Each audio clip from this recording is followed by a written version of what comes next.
Alhamdulillah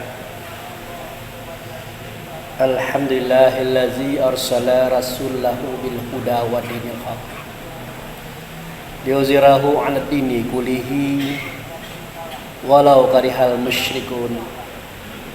Asyhadu an la ilaha illallah wa asyhadu anna Muhammadan abduhu wa rasuluh la nabiyya ba'da.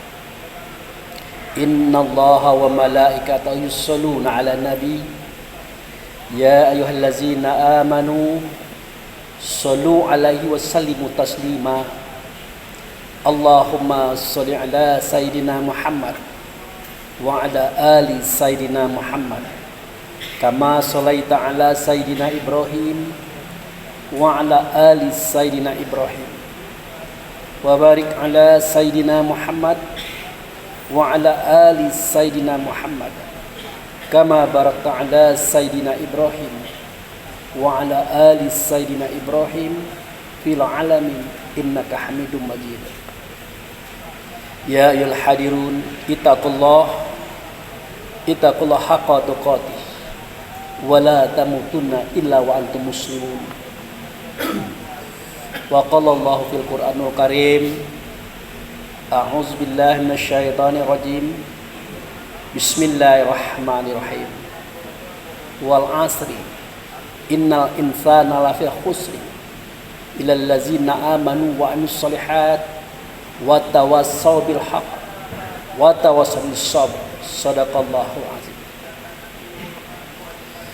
Jamaah Jumat yang menjadi tamu Allah dan dimuliakannya, kita banyak bersyukur kepada Allah.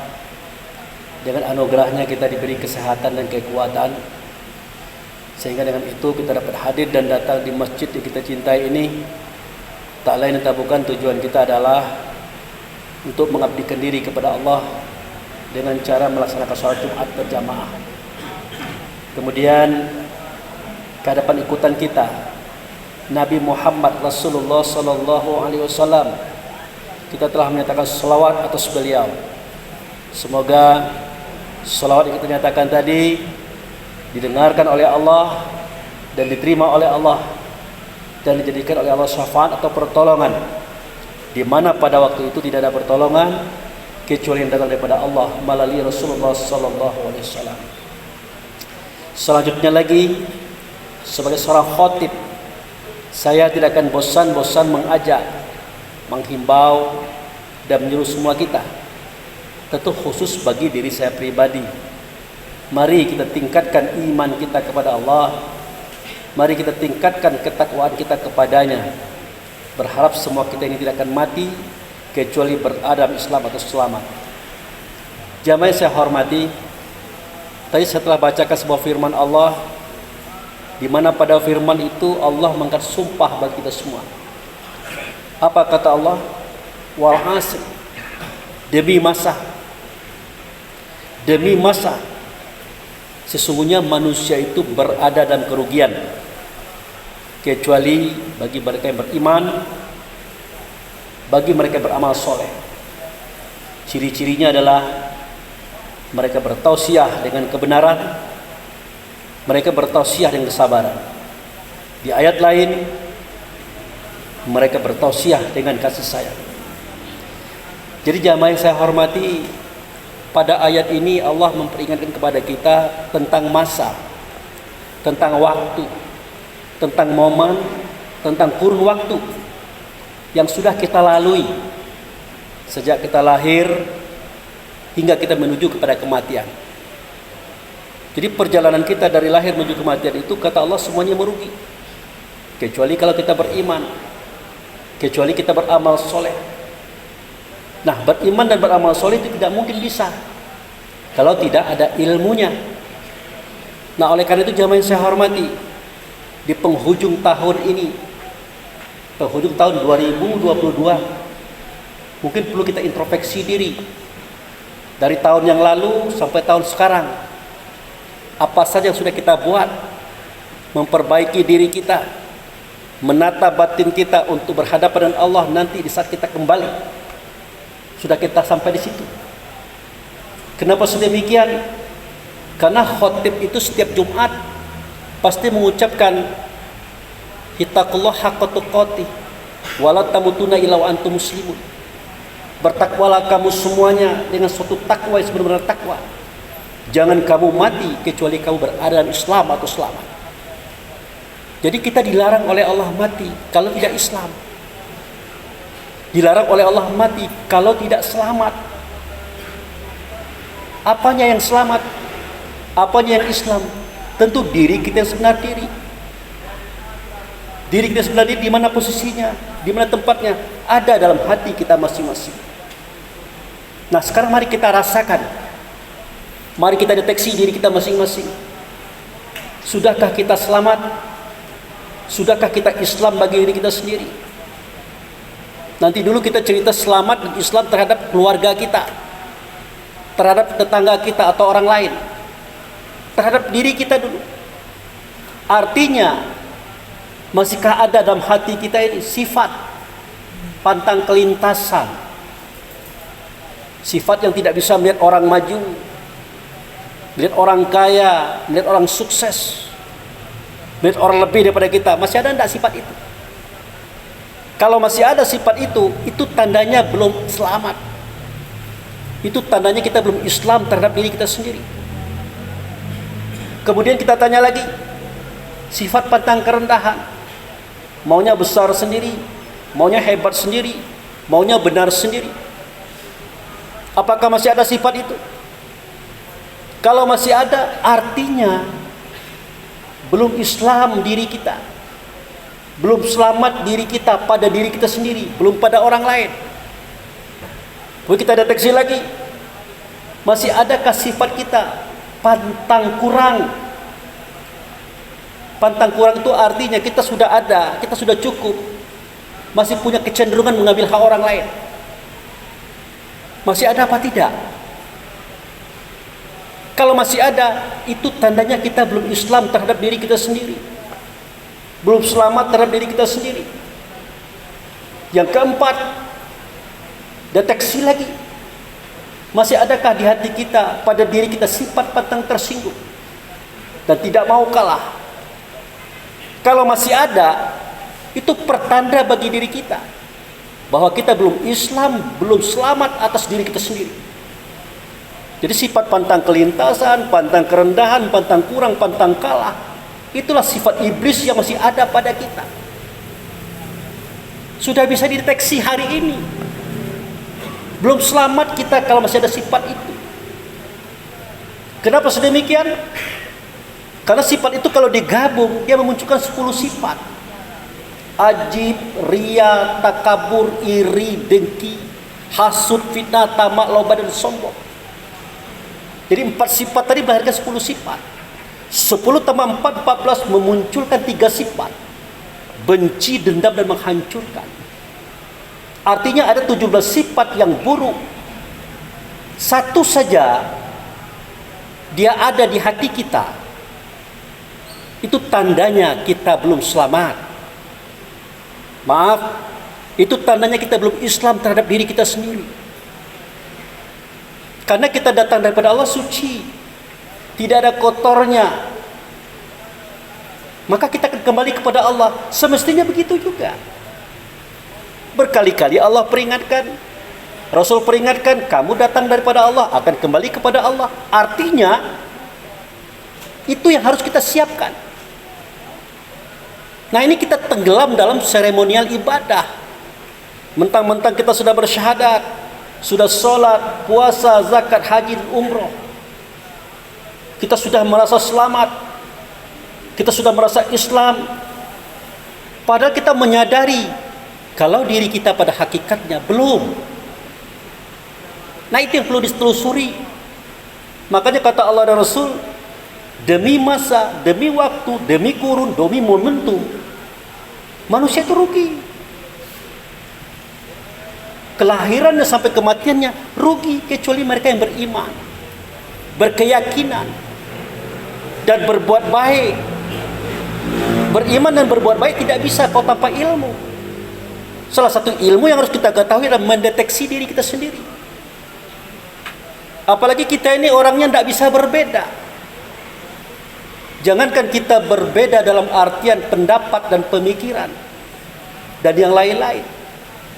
Sedikit saja berbeda akan menimbulkan persoalan, perpecahan, kebencian, permusuhan. Contoh saja, kita sering menyalahkan agama lain, sering menyalahkan keyakinan lain. Kita tidak sadar seketika kita menyalahkan agama orang lain, kita sudah masuk ke ranah keyakinan. Ranah keyakinan itu ranah daripada rasa diri. Tidak bisa dideteksi oleh mata, tidak bisa dideteksi oleh telinga. Dia hanya bisa dideteksi oleh rasa. Siapapun orangnya, kalau sudah dia berpendapat berbeda dengan kita pendapatnya, itulah pencapaiannya dia. Itulah pencapaiannya dia yang perlu kita hargai. Terlepas salah dan tidaknya dia, tapi itu pencapaian dia. Kalau di kita kan kadang-kadang tidak begitu. Kalau sudah berbeda, berseberangan, kita cenderung memusuhi, cenderung menjauhi, membenci. Padahal itu pendapat orang, pendapat kita lain pula. Mestinya tidak begitu. Kita tidak usah jauh-jauh. Kalau cerita keyakinan, Allah sudah ajarkan kepada kita melalui cerita Nabi Ibrahim. Nabi Ibrahim itu tokoh tauhid. Tidak ada yang memungkiri beliau itu. Semua kita yakin dan percaya beliau tokoh tauhid. Tapi pernah tidak kita membaca sejarah Al-Quran, sejarah beliau dalam hadis? Beliau itu pernah mengatakan bintang itu Tuhan. Pernah. Seketika bintang tenggelam, dia berkata, aku tidak akan bertuhan kepada yang tenggelam.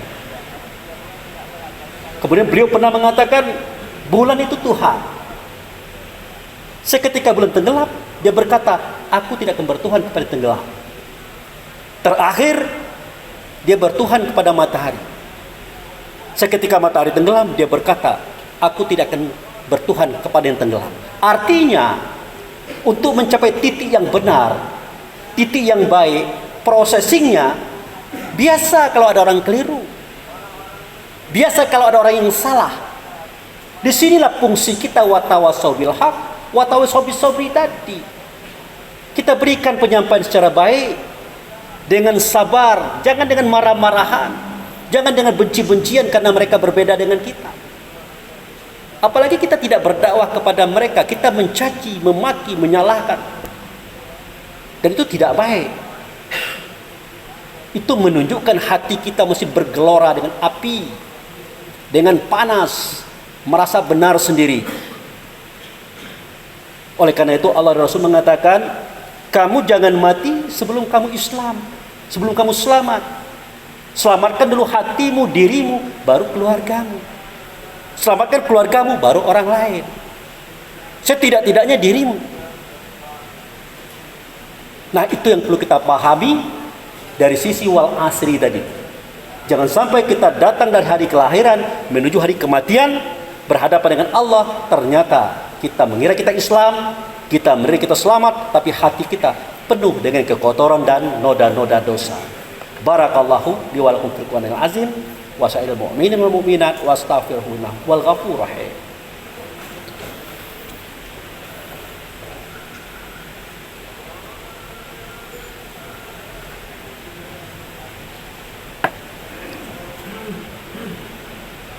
Alhamdulillah, alhamdulillahillazi arsala rasulahu bil huda wa dinil haq liyuzhirahu 'ala dini kullihi walau karihal musyrikun.